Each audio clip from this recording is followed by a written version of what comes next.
Nice to be here, folks. I'm Tim Mullane. I'm with the Creative Group. I'm the district president for kind of the Mid-Atlantic region. We've been partnered with the AIGA for a number of years, so excited to be here. We appreciate the invite very much.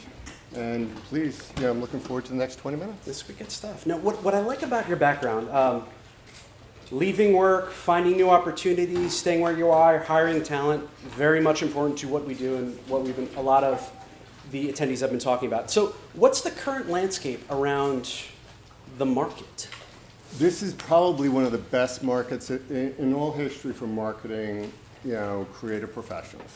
So as hiring managers, it's challenging, and I'm sure most of you have seen it. There's less than 1% unemployment for most of the major things that you're recruiting for, which, call that for what it is, that's almost no unemployment. If you're a job seeker, of course, that's very good. So we'll talk about a little bit, what to look for, but what's hot right now is digital. Not a surprise to anybody. The marketing space is very, very hot right now as well. So we'll talk about whatever questions you have, but it's certainly a challenge, and I'd say for the most part, we have some pretty good things we can help you with. It's comforting and very interesting about that, because like the table that I was just at, there were 10 super talented individuals who are all to some degree frustrated with their work. And it comes to the point where it's just like, all right, just leave your job, which is not advice you can give. It's like something from privilege where like, oh, just up and leave. But I mean, it's comforting to know that there are opportunities and there are things out there. So if anyone, if you are in a challenging spot, it's always good to know what's out there and where you might be able to go. So let's talk a little about compensation. Rates up, rates down. How? Compensation is up. Okay. Again, we'll start with the hiring component of it, right? Compensation is up. So when you're hiring, it makes your job more challenging sometimes. All right, depending on your organization. You really have to look at certain things. All right, what are your goals? I was here Thursday night. It was great to get to meet a lot of you. Compensation is not everything. So as managers, if you're looking to attract the best talent, you really need to be focused on not just monetary worth things, because again, it is one of the best markets we've ever seen, but also quality of life, benefits. I was talking to one person, they took less money, all right, but they also shortened their commute for an hour. So from a hiring perspective, when you're sitting with people, think about that. Sometimes your hands are going to be tied as it relates to compensation. Put your sales hat on, right? What about your organization is going to attract talent?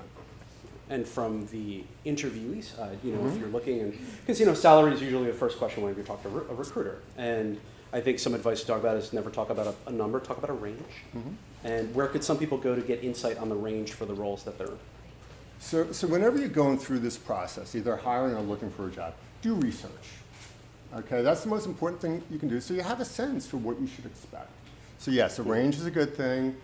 You go online, right? We have something called the Creative Group puts out a salary guide every year. All right, it can give you a good general range.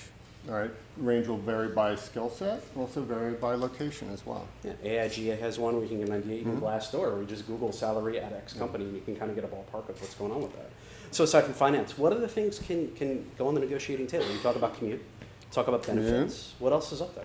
Vacation time. I was in one of the breakouts, and we were talking, and through some of the conversations, 2 weeks vacation, or you have to be available. What's the quality of life like? But vacation time is something that is very much negotiable. Okay. Any other Understand things? benefits, right? What are the health benefits? So maybe the salary isn't where you want it to be, but maybe they have a really good benefits package. All right. Can you work from home? In this day and age, technology being what it is, that could be something that's very attractive to you. So before you go in, besides researching salary ranges, just have an understanding of what your goals are. What are you looking to accomplish? What about the opportunity? Right? Maybe it's an opportunity that it's a lateral move, but it's going to increase my value in the market. I think one of the most important things you can do outside of money, because we all have bills to pay, right, is understand the opportunity and what your goals are. All right. Well, let me ask you this. Before you get into that conversation, how do you go about deciding what your goals are? Like, what's a good framework that people should be thinking about? Look at your personal life first and work your way out, right? So some of you may want to go to work at Google or Amazon, and some of you, I want a job at steady. That I can be here for a period of time. Maybe you have family obligations and things like that. I think that's the most important piece, is figure out what your goals are and attach your job search to it. Okay, that's really practical insight. I appreciate it. So when you're on the call with the recruiter or with the hiring manager and the salary negotiation dance happens, what are some things what advice can you give this group about ways to prepare for that conversation? I know we talked about having the understanding of where you are. Right. What other strategies can they use to approach the salary negotiation? First of all, don't be afraid of it. A lot of people get intimidated with it. It's healthy in this environment. Again, the demand for your talent is so high right now. We did a survey. 57% of all managers expect to have to negotiate. You're kidding me. No, it's Okay. a very high number. That's how strong the economy is. Okay. Right? So you, from a hiring perspective, have to be ready for that too, because people are going to want to negotiate. So figure out, here's the other thing I'd say is, from a hiring perspective, some companies or organizations want to put out a low salary and hope they can hit that. Be careful. What's that telling you? If they're looking for a high-end designer and the salary's so low, well, what's with the organization? Do they not value the role? Can they not necessarily afford this role? So it tells us a sign. So from a hiring perspective, go out, also research, understand what's going on in the market, and go out there with a legitimate salary. Okay. Interesting. Now, I'm going to go back to something you were talking about remote work before. This question is from at Sean Heavey. So what are the current attitudes and trends towards remote work? I know Stephen Gates had a great conversation that they're completely distributed. I know IBM does some things, GE does some things. What's the current attitude and trend towards remote work? I think most organizations, especially from a design perspective, are open, right, to remote work. Usually what they're going to want you to do is spend some time in the organization. If you're talking about the interview process, if it's not a must, okay, I wouldn't start there, right? Because they want you to get comfortable in the organization, understand the way they work.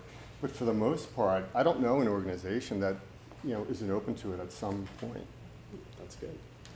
Any advice on how to broach that topic after you've been onboarded? Hopefully, and we were talking about it in one of the breakouts, hopefully you're having regular conversations with your new managers. See what's going on around you. That can help you judge, when do you ask that question, right? Because all of us would love to. If they don't do it a lot, then maybe you want to wait 3-6 months so you have your first review, as opposed to you go in and you find out, most people do work from home, and then maybe it is something you start discussing in your first review. Okay. But just look around and get a sense for what the organization is. Okay. I want to pivot real quickly to when you're partnering with a company and you're trying to fill a role.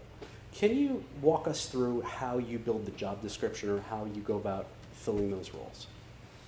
It's it's an important part of the process, right? Because we don't want to waste the applicant's time, you don't want to waste the customer's time, but you have to get it right. So you try and avoid rewriting it as the most important piece. So how do you do that? Invest the time.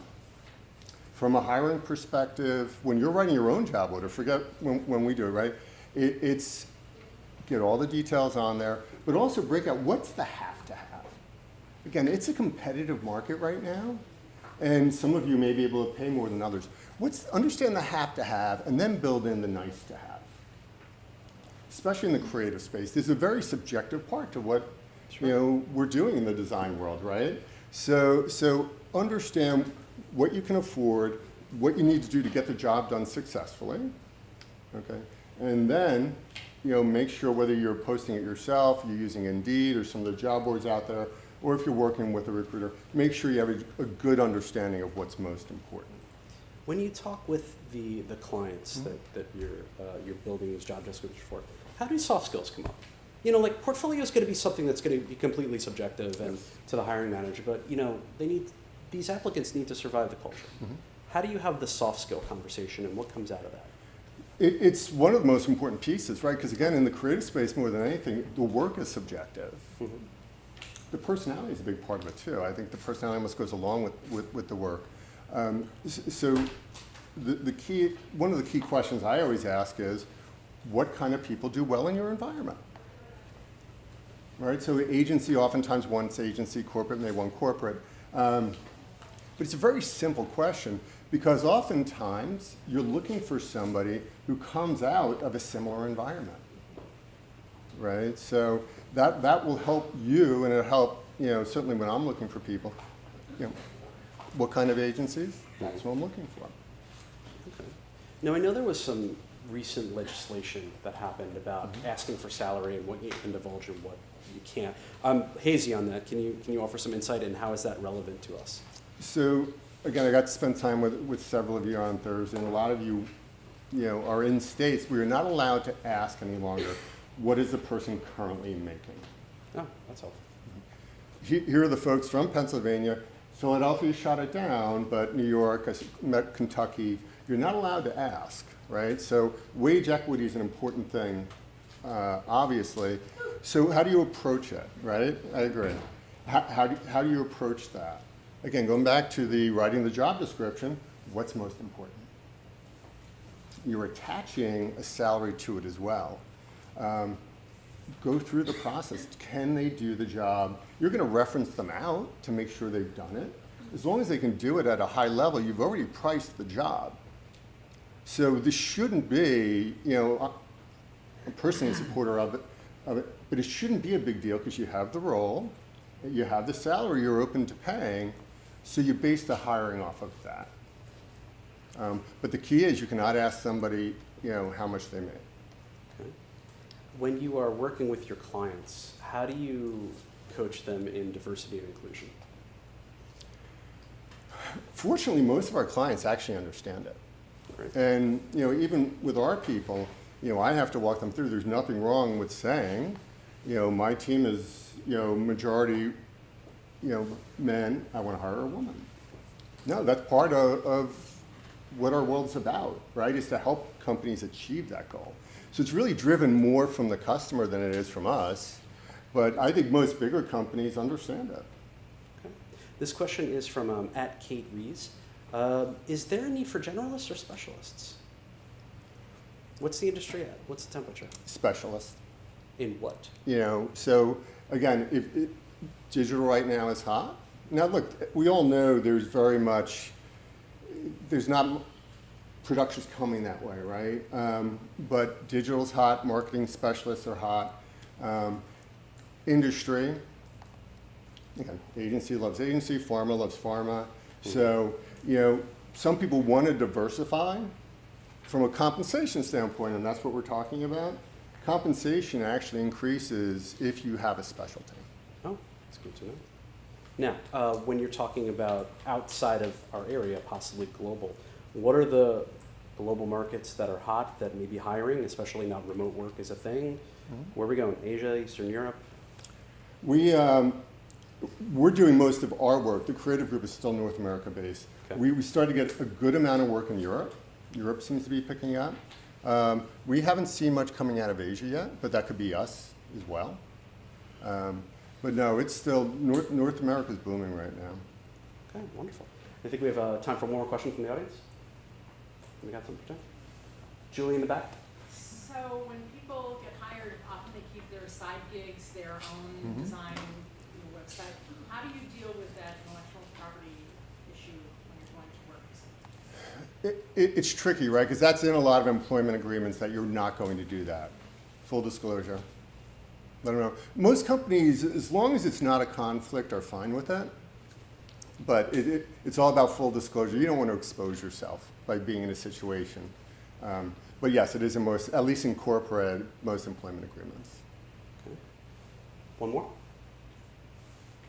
I'm curious about the idea of contract to permanent positions, kind of where that's at today. A few years ago, I took a position on those terms, and it was a little dicey. I feel like it had a 6-month contract that extended, I think, to 13 months at a much lower rate than I was wouldn't have agreed to it, knowing it was going to be 13 months versus 6 months. And I wonder how you help negotiate on the part of your contractors, or if that's a conversation that you have up front with the companies, and kind of how you might manage that today versus maybe 4 years ago. It is important because, especially in the design space, a lot of our people end up going contract to hire as opposed to direct perm.